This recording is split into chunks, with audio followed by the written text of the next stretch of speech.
संसार के सारे मनुष्यों के जीवन में ये 6 घटनाएं घटेगी ही।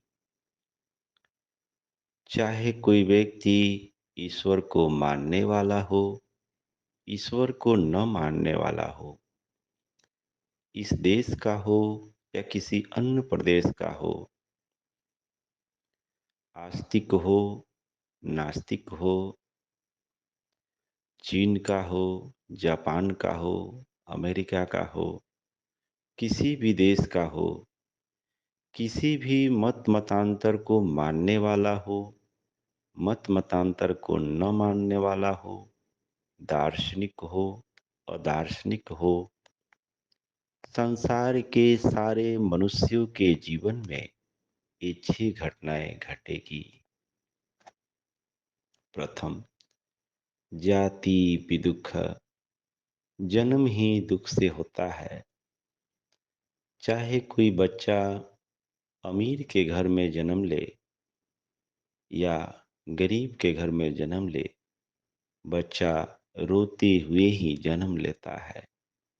यह प्रथम दुख है कि रोता हुआ बच्चा दुखी ही होता है, इसी कारण वह रोता है। जन्म से ही दुख की शुरुआत हो जाती है और पूरा जीवन ये चाहिए, ये चाहिए, ये नहीं चाहिए, यह कहते हुए रोता हुआ जन्म लेता है और सारा जीवन रोते हुए अंततः मृत्यु को प्राप्त कर लेता है। तो यह प्रथम घटनाएं संसार के हर मनुष्य के जीवन में घटेगी ही। दूसरी घटना, व्याधि विदुख। हर मनुष्य के जीवन में, चाहे वो कितना भी बुद्धिमान हो, कितना भी अपने शरीर के अच्छे से अच्छे रख रखाव करने वाला हो, कोई सामान्य व्यक्ति हो या कोई डॉक्टर, वैद्य हो, ज्योतिष हो, विद्वान हो, मूर्ख हो, धनवान हो, निर्धन हो, हर मनुष्य के जीवन में ये दूसरी घटनाएं घटेगी कि कोई ना कोई रोग से वह ग्रसित हो ही जाएगा। जैसे जैसे उम्र बढ़ता है, एक से एक बुद्धिमान, एक से एक धनवान व्यक्ति किसी न किसी रोग से ग्रसित हो ही जाता है। चाहे वो रोग शारीरिक हो या मानसिक हो, रोग तो रोग ही है, वो दुख का कारण है। और जिसे जो रोग होता है, वह कहता है कि अरे, ये रोग सबसे बुरा, ये रोग सबसे बुरा।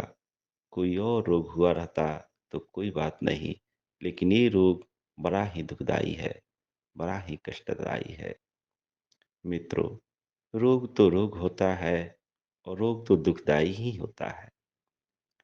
तो दूसरी घटना संसार के हर मनुष्य के जीवन में घटेगी ही, यह निश्चित है। हर व्यक्ति कभी न कभी किसी न किसी छोटे या बड़े रोगों से ग्रसित हो ही जाएगा। तीसरी घटना, व्याधि, जरा विदुख। हर व्यक्ति वृद्धावस्था में पहुंचेगा, चाहे अपने आप को कितना भी वह बुद्धिमान, कितना भी व्यवस्थित किया हो अपने जीवन को, लेकिन हर व्यक्ति को बुढ़ापा से गुजरना ही है और बुढ़ापा बड़ा ही दुखदाई है। क्योंकि जिससे हम उम्मीद पाले रहते हैं, बेटा से, बेटी से, बहू से, पड़ोसी से, मित्र से, और वो जब हमारे इच्छानुसार काम नहीं करता है तो बड़ा दुख होता है। हर माँ बाप अपने बच्चे से उम्मीद करते हैं कि मेरा बेटा, मेरा बेटी मेरे बुढ़ापे का सहारा बनेगा। और जब इस उम्मीद पर कोई बच्चा नहीं उतरता है तो कोसता है कि इस बेटा के लिए हमने झूठ बोला, चोरी किया, ज़्यादा से ज़्यादा मेहनत किया, दिन रात पसीना बहाया, इसको पढ़ाया लिखाया, ये किया वो किया, वो गिनती करेगा और यह बच्चा मेरी बात नहीं सुनता है। तो अपना शरीर उस समय साथ नहीं देता है और जिससे उम्मीद हम किए रहते हैं, वो भी हमारा साथ नहीं देता है, तो बड़ा दुःख होता है। उस अवस्था में शरीर जर्जरित है और कोई पूछने वाला नहीं है, तो वह भगवान से प्रार्थना करता है कि हे भगवान, तू मुझे उठा क्यों नहीं लेता? कोई बुढ़िया पूरा शरीर जर्जरित हो गया है और वह भगवान से प्रार्थना करती है कि हे भगवान, तेरे यहाँ मौत का क्या घाटा है?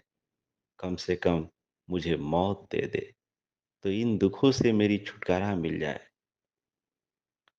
और उसी शाम कोई डॉक्टर आता है, बुढ़िया का नब्ज देखकर कहता है कि अरे बुढ़िया माई, अरे बुढ़िया बापा, अब आप कुछ समय के ही मेहमान हो। अब आपका कुछ का डंका बजने ही वाली है। मृत्यु आपके करीब है। अब आपका जीवन लीला समाप्त होने वाला है। तो आदमी भयभीत होता है और तुरंत प्रार्थना करता है कि नहीं नहीं, अभी तो मुझे ये काम करना है, अभी तो उसकी शादी देखनी है, उससे मिलना बाकी है, ये काम बाकी है, वो काम बाकी है, घबराता है और डॉक्टर से प्रार्थना करता है कि चाहे कुछ भी हो, मुझे मृत्यु से बचाओ। मैं मरना नहीं चाहता, मैं मरना नहीं चाहती। हर मनुष्य यह जानता है कि मृत्यु से इस संसार के सारे दुखों, सारे परेशानी से मुक्ति मिलने वाली है। लेकिन मित्रों, सच्चाई ये है कि कोई भी व्यक्ति मरना नहीं चाहता। कारण मरणम भी दुख, मृत्यु इतना आसानी से नहीं घटती है। ये चौथी घटना संसार के सारे मनुष्यों के जीवन में घटने ही वाला है। मृत्यु सारे दुखों से छुटकारा पाने की अवस्था है, लेकिन सामान्य व्यक्ति जिसने स्वयं को नहीं जाना, वह मृत्यु से भयभीत तो होगा ही, क्योंकि अपने मन के ग्रंथियों को जो नहीं खोलता है, तो मृत्यु के समय में बहुत पीड़ा होती है, बहुत दर्द होता है और उस पीड़ा, उस भय को सामान्य व्यक्ति झेल नहीं पाता। और इसीलिए आप देखे होंगे, मृत्यु के क्षण में मनुष्य बहुत घबराता है, बहुत व्यथित होता है, बहुत रोता है, क्योंकि मृत्यु के भय को वो सहन नहीं कर पाता है और इस तरह उसकी मृत्यु होती है। ये चार घटनाएं। पांचवी, प्रिय का वियोग निश्चित है। संसार में आप जिसे भी प्रिय बनाओगे, चाहे वो प्रेयसी हो, पत्नी हो, प्रिय पुत्र हो, प्रिय पुत्री हो, प्रिय मित्र हो, प्रिय कोई संपदा हो, प्रकृति के नियम के अनुसार प्रिय का वियोग होना निश्चित है। कोई भी चीज जीवन में अस्थाई नहीं है। आप जिससे भी ज्यादा प्रेम करोगे, जिसके प्रति आप आसक्त हो जाओगे, देर सवेर उससे अलगाव होना निश्चित है। यह प्रकृति का अटल नियम है। राजा दशरथ का जीवन इसलिए अंतिम समय में वो अशांत हो गए और दुखी होकर मरे, क्योंकि राम के प्रति वो आसक्त थे। आसक्ति ही मृत्यु का कारण बन जाता है। अगर कोई व्यक्ति धन के प्रति आसक्त है, किसी पद के प्रति आसक्त है, जो उसके अति प्रिय है, तो अति प्रिय होने के कारण वह उसके दुख का कारण बन जाता है और ये घटनाएं घटेगी ही। यह प्रकृति का नियम है।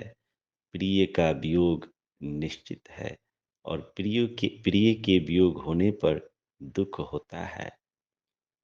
ये पांचवी घटना। छठी घटना, अप्रिय का संयोग भी सुनिश्चित है।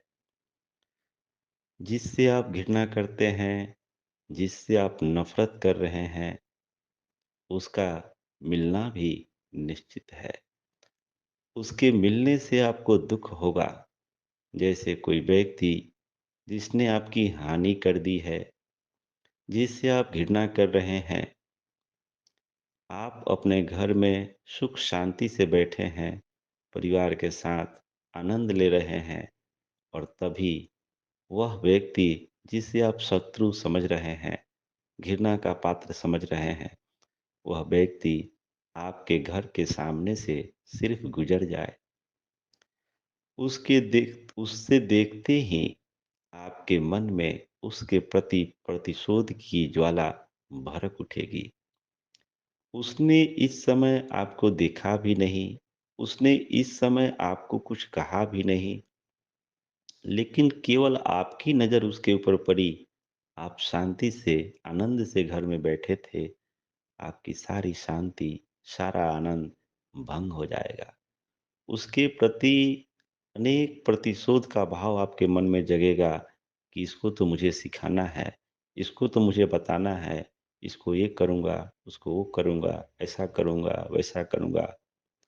उसके देखते ही आपके मन जो अशांत शांति थे, आपका सारा मन अशांति और कलुषित से भर जाएगा, क्योंकि अप्रिय का संयोग भी दुःख का कारण है।